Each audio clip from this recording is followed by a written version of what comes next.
I'm not here to sell you a course. I'm not here to tell you to budget better.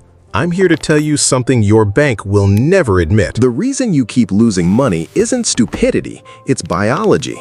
Right now, somewhere in the world, a trader is staring at a screen, watching a position bleed red, and their hands are shaking. Not because of the number, because their brain thinks they are dying. 3 months ago, a woman named Nobody You'll Ever Meet lost $4,000 in a single afternoon of panic selling. She told her therapist it felt exactly like the day she broke her arm falling off a bike at age 9. Same nausea, same cold sweat, same desperate need to make it stop. That's not a metaphor, that's neuroscience. Here's the question that should terrify anyone who's ever felt sick after checking their bank account. What if losing money and losing blood register as the same event inside your skull? What if the part of your brain built to keep you alive during a knife fight is the exact same part deciding whether you sell your stocks at the worst possible moment? And here's the promise. By the end of this, you will understand exactly why every bad financial decision you've ever made felt so right in the moment. And you'll have the one piece of knowledge that separates people who stay broke from people who don't. Let's go back 60,000 years. Your ancestors didn't have bank accounts. They had food, shelter, and safety. Resources that meant the difference between living to see winter and becoming something else's dinner. The brain built a fast, brutal alarm system for exactly one purpose: detect loss, react instantly, worry about logic later. That alarm system never got the memo that we invented currency. Neuroscientists studying the brain during financial decisions found something remarkable. The amygdala, the same almond-shaped structure that fires when you see a spider. Your brain does not distinguish between a bear attacking you and a bear market. It gets worse. Hear a gunshot or step too close to a ledge lights up identically whether you're facing physical danger or watching your portfolio. Researchers Daniel Kahneman and Amos Tversky discovered something they called loss aversion, and it changed economics forever. Losing $100 doesn't just feel bad. It feels roughly twice as bad as gaining $100 feels good. Read that again. The pain of loss is not equal and opposite to the pleasure of gain. It's amplified, weaponized. Your brain is not a rational calculator. It's a threat detector wearing a calculator's disguise. So when your investment drops 5%, you're not thinking like an investor. You are thinking like prey. Here's where it turns dangerous, because an entire industry has learned to profit from this glitch in your wiring. Think about the last time you saw a flash sale, a countdown timer, red text, only 2 left. That isn't decoration. That's a scarcity trigger, engineered by people who understand loss aversion better than most therapists understand grief. They're not selling you a product, they're selling you the avoidance of a loss, the loss of the deal, the loss of the moment, the loss of being the smart one who got there first.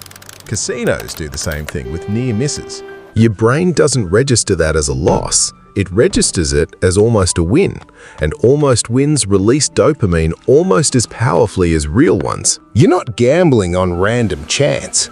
You're gambling against a machine built entirely around your neurology. And it doesn't stop with casinos and marketers. It happens inside your own head every single day. Ask yourself honestly, have you ever held on to a failing stock far longer than made sense? Not because you believed in it, but because selling would make the loss real. That's called the disposition effect, and it's one of the most well-documented, most expensive mistakes in personal finance. Investors sell winners too early. Out of fear, the gain will disappear, and hold losers too long because admitting the loss feels like admitting defeat. You are not managing your money, you are managing your pain, and the market knows it.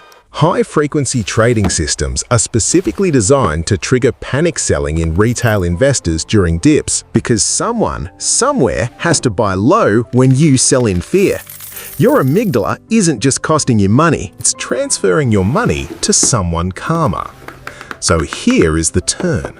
Here is what almost nobody tells you. The people who build real wealth are not smarter than you.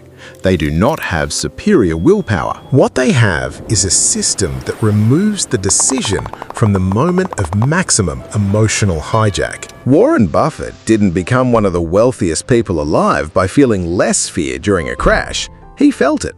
Everyone does. Ask yourself honestly, have you ever held on to a failing stock far longer than made sense?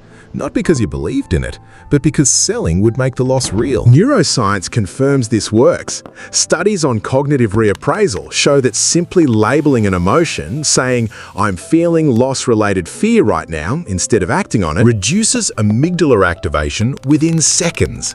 Naming the threat response for what it is takes it out of the driver's seat. This is why every serious trading desk, every disciplined investor, every person who has quietly built real wealth over decades follows one unglamorous rule. Decide the plan when you are calm and never renegotiate it when you are scared. Because in the moment of loss, you are not you. You are 60,000 years of survival wiring reacting to a bear that was never actually there. Here is what to take with you the next time you feel that cold drop in your stomach. Watching a number fall, watching a deal expire, watching a sale ending in 10 minutes, stop and ask one question.